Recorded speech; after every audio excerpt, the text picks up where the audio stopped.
আসসালামু আলাইকুম। একাদশ ভর্তি ২০২৫ প্রসঙ্গে কথা বলছি। দেখো, কলেজ ভর্তি কখন শুরু হবে? এইটা নিয়ে কিন্তু অনেকেই আমাকে প্রশ্ন করেছো যে আমাদের কলেজ ভর্তি কখন শুরু হবে? আজকে ২৪ তারিখ, আমরা কোনো নোটিশ পাচ্ছি না বা নোটিশ এখনো পাবলিশড হইলো না। কিভাবে আমরা কলেজ ভর্তি আবেদন করব? কলেজ ভর্তি সার্ভারে প্রবেশ করা যাইতেছে না। এটা কিন্তু এভেইলেবল শিক্ষার্থী তাদের মনে প্রশ্ন। তো তাদের উদ্দেশ্যে মূলত এই ভিডিওটা। তো মূল টপিকে চলে যাওয়ার আগে একটি রিকোয়েস্ট থাকবে, যারা এখনো নতুন অবশ্যই চ্যানেলটি সাবস্ক্রাইব করে পাশে থাকা বেল আইকনটি বাজিয়ে দাও। যারা ফেসবুক পেজ থেকে দেখতেছো অবশ্যই ফলো দিয়ে লাইক দিবা। দেখো, তোমাদের কলেজ ভর্তি নিয়ে কিন্তু বর্তমান প্রেক্ষাপটে আমরা লক্ষ্য করছি যে কোনো নোটিশ পাবলিশড হয় নাই।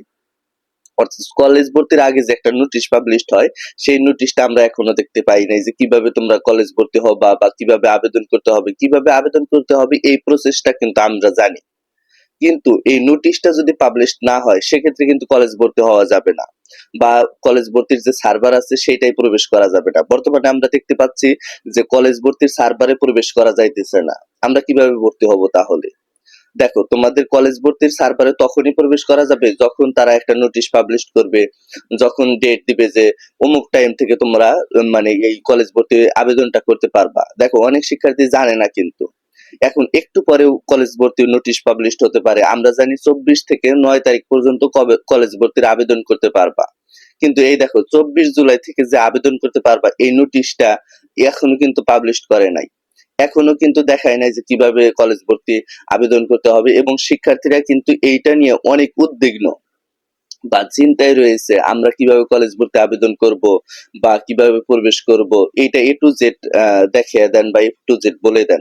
দেখো, এই উদ্দেশ্যে একটা ভিডিও আসছে, অবশ্যই ভিডিওটা দেখে নিবা। আর সেই সাথে তোমরা তোমাদের কলেজ ভর্তি যে নোটিশটা, এই নোটিশ পাবলিশড হওয়ার পরেই কিন্তু ভর্তি প্রক্রিয়া শুরু হয়। যেহেতু কলেজ ভর্তি নোটিশ পাবলিশড হওয়ার পরে ভর্তি প্রক্রিয়া শুরু হয়, সেক্ষেত্রে কিছুক্ষণের মধ্যেও হতে পারে, আজকেও হতে পারে বা কালকেও হতে পারে, এমনটা কিন্তু। এখন আমরা যেহেতু নোটিশটা পাই নাই, এই নোটিশ পাইলে কিন্তু তোমাদের জানিয়ে দিতাম। এখনো এমনও হতে পারে যে আজকে নোটিশ পাবলিশড হলো, কালকে তোমাদের ভর্তি কার্যক্রম শুরু হবে, এমনটা কিন্তু হয়, অনেক ক্ষেত্রে তাই কিন্তু হয়। কিন্তু শিক্ষা বোর্ডের স্থান থেকে এখনো কোনো নোটিশ পাবলিশড করে নাই, যার কারণে কিন্তু শিক্ষা উপদেষ্টাকে নামানোর জন্য বা পদত্যাগের জন্য শিক্ষার্থীরা উদ্বিগ্ন। বা অনেক শিক্ষার্থী আছে, এইচএসসি শিক্ষার্থীরা, তারা কিন্তু ওই মাইলস্টোন কলেজে যে দুর্ঘটনা হয়েছে, যার কারণে পরীক্ষা স্থগিত করতে দেরি হয়েছে, যার কারণে শিক্ষার্থীরা কিন্তু আন্দোলনে উদ্বিগ্ন ছিল যে তাকে পদত্যাগ করাবো, এবং সে অনুযায়ী কিন্তু শিক্ষা বোর্ড বা শিক্ষা উপদেষ্টা অনেকগুলো কথা বলেছে। সেই কথাগুলো অবশ্যই তোমরা অন্য ভিডিওতে জেনে নিবা। আর সেই সাথে তোমাদের একটা কথা বলবো যে তোমাদের যে কলেজ ভর্তি আবেদনটা, এটা কিন্তু অনেক দিন থেকে চলমান বা অনেক দিন চলমান থাকবে। এই অনেকদিন চলমান থাকলে কি হবে? প্রথমত শিক্ষার্থীরা চায় যে আমি সঠিক কলেজে ভর্তি বা চান্স পাওয়ার জন্য একটা আবেদন করি। কিন্তু সে অনুযায়ী সে যদি কাঙ্ক্ষিত কলেজে আবেদন না করতে পারে, একটা উদ্বিগ্ন বা একটা চিন্তা তার মধ্যে বিরাজ করে।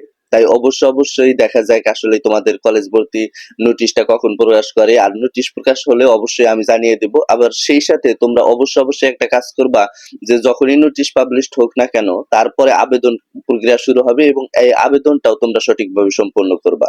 তো ধন্যবাদ সবাইকে। আসসালামু আলাইকুম।